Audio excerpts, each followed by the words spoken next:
الحمد لله رب العالمين، والعاقبة للمتقين، ولا عدوان إلا على الظالمين. ونشهد أن لا إله إلا الله وحده لا شريك له، يحيي ويميت وهو حي لا يموت، يعلم وأنتم لا تعلمون، لا يسأل عما يفعل وهم يسألون. وأشهد أن سيدنا ونبينا وعظيمنا قائدنا وقدوتنا نورنا وحجتنا سبيلنا ودعوتنا محمد رسول الله،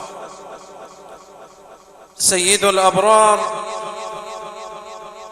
وأكرم من أظلم عليه الليل وأشرق عليه نور النهار. أكرم به من مرسل ومعلم، وله الشفاعة حين نحشر في الورى. فتح الإله به قلوبا غلقت، وأنار أبصارا كانت لا ترى. وبعد، فمن هذا المقام تتقدم إدارة أوقاف أبو حمص أول بقيادة فضيلة الأستاذ الدكتور عبد الجواد شوقي حبيب مدير الإدارة، بخالص العزاء للشيخ محمد رجب زكي في وفاة والده المربي الكريم، الذي نسأل الله العلي العظيم أن يجعل مرضه في ميزان حسناته، وأن يجعله في السعداء ومع السعداء، وأن يدخله الجنة بغير حساب ولا سابقة عذاب، باسم إدارة أوقاف أبو حمص أول، على رأسها مديرها أستاذ الدكتور عبد الجواد، وفضيلة السادة المفتشين بالإدارة والأئمة والعمال والإداريين والمؤذنين. نتقدم للشيخ محمد بخالص العزاء وللبلدة الكريمة كلها في وفاة المعلم الفاضل، الذي نسأل الله العلي العظيم أن يتغمده في واسع رحمته. ومع كلمة فضيلة الدكتور مدير الإدارة الدكتور عبد الجواد، فليتفضل مشكورا.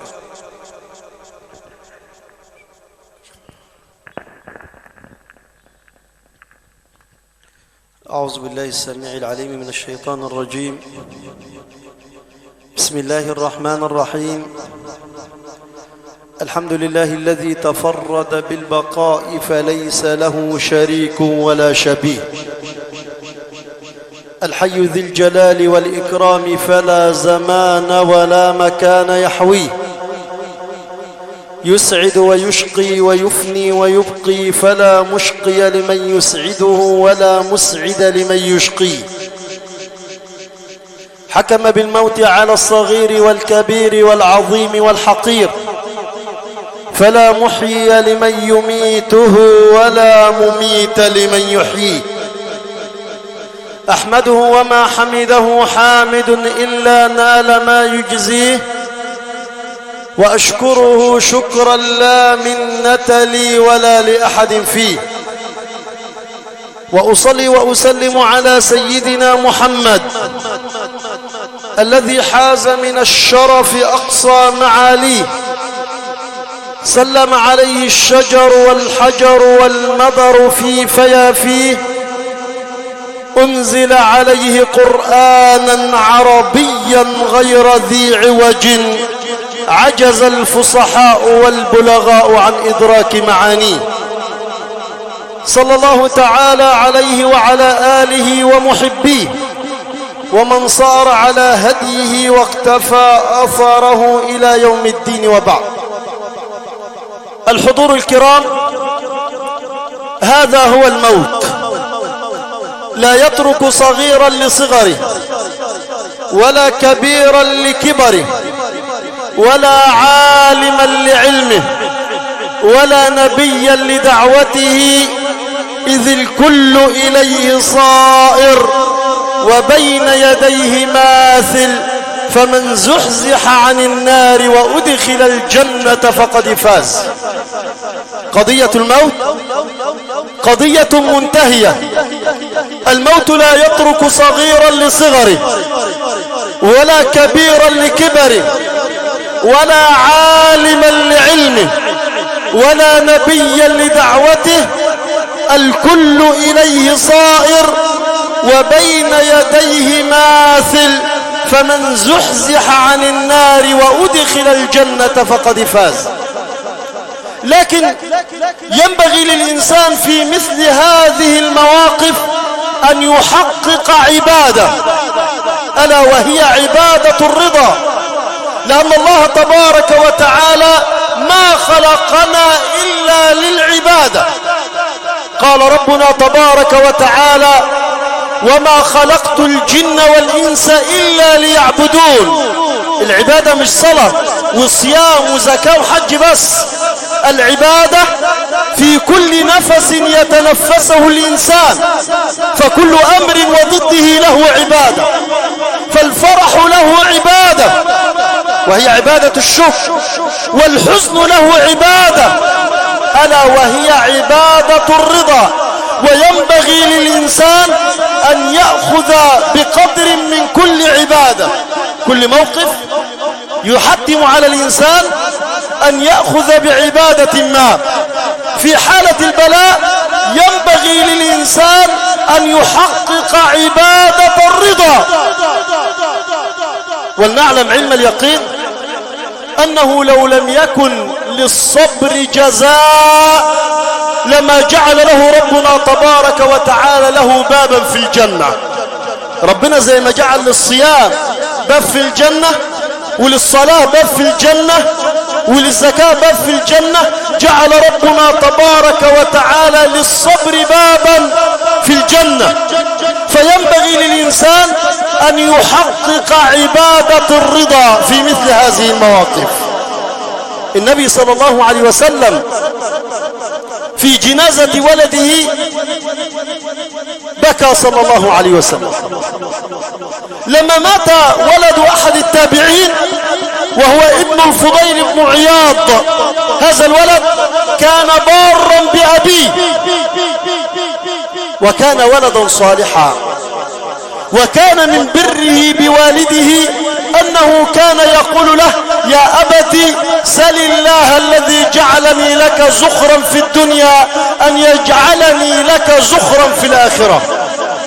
من بره ومن صلاحه أنه كان إذا ما سمع أباه يقرأ في الصلاة بآيات العذاب يخر مغشيا عليه، حتى اشفقت عليه أمه، فقالت له أي زوجة الفضيل، قالت لزوجها: إذا ما رأيت عليا في المسجد فلا تقرأ بآيات العذاب. خايف على ابنها. قالت لزوجها: إذا ما رأيت ولدك عليا في المسجد فلا تقرأ بآيات العذاب. وذات يوم جاء علي متأخرا، دخل الفضيل الصلاة فلم يجد ولده فقرأ بآيات العذاب. فجاء الفضيل علي متأخرا فسمع أباه وهو يقرأ بآيات العذاب فخر مغشيا عليه فحملوه إلى بيته. المهم مات هذا الولد البار في حياة والده. فمشى الفضيل في جنازة ولده وهو يضحك. تعجب الناس، كيف يضحك الفضيل في جنازة ولده ونبينا صلى الله عليه وسلم بكى في جنازة ولده؟ هل عبادة الفضيل أفضل من عبادة النبي صلى الله عليه وسلم؟ حاشا وكلا. النبي هو أعبد الناس لرب الناس، كما قال صلى الله عليه وسلم: أما إني لأخشاكم لله وأشدكم له تقوى. فسئل عن ذلك أحد العلماء فقال: بل عبادة النبي أفضل. لماذا؟ قال: لأن النبي حقق عبادتين في آن واحد. ولذلك احنا بنقول العبادة تختلف من إنسان إلى إنسان. العبادة مش صلاة وصيام بس. قال: بل عبادة النبي أفضل. إزاي؟ قال لقد حقق النبي عبادتين في آن واحد: عبادة الرحمة حين بكى على ولده، والنبي هو نبي الرحمة. قال عنه ربنا تبارك وتعالى: وما أرسلناك إلا رحمة للعالمين. يبقى النبي رحمة للناس كلها، بل للإنس والجن، للعالمين جميعهم. أفلا يكون رحيما بولده؟ وحقق عبادة الرضا حين قال صلى الله عليه وسلم: ولا نقول إلا ما يرضي ربنا، إنا لله وإنا إليه راجعون. أما الفضيل فضاق قلبه عن استيعاب العبادتين، فحقق عبادة الرضا ولم يحقق عبادة الرحمة. لذا أيها الأحبة، لا أريد أن أطيل عليكم، ينبغي لنا في مثل هذه المواقف أن نحقق عبادة الرضا، وأن نعلم علم اليقين أنه إن صبرنا جرى علينا القدر ونحن مأجورون، أما إن لم نصبر فجرى علينا القدر ونحن على وزر. أسأل الله تبارك وتعالى أن يتغمد أبانا بواسع رحماته. اللهم اغفر له وارحمه، اللهم اغفر له وارحمه، اللهم جازه بالإحسان إحسانا وبالإساءة عفوا وغفرانا. اللهم شفع فيه القرآن، وشفع فيه الصيام، وشفع فيه نبيك وحبيبك العدنان، وشفع فيه هذا الجمع الغفير يا أكرم الأكرمين. اللهم لا تحرمنا أجره ولا تفتنا بعده، واغفر اللهم لنا وله. وشكر الله لكم حسن الاستماع، والسلام عليكم ورحمة الله وبركاته.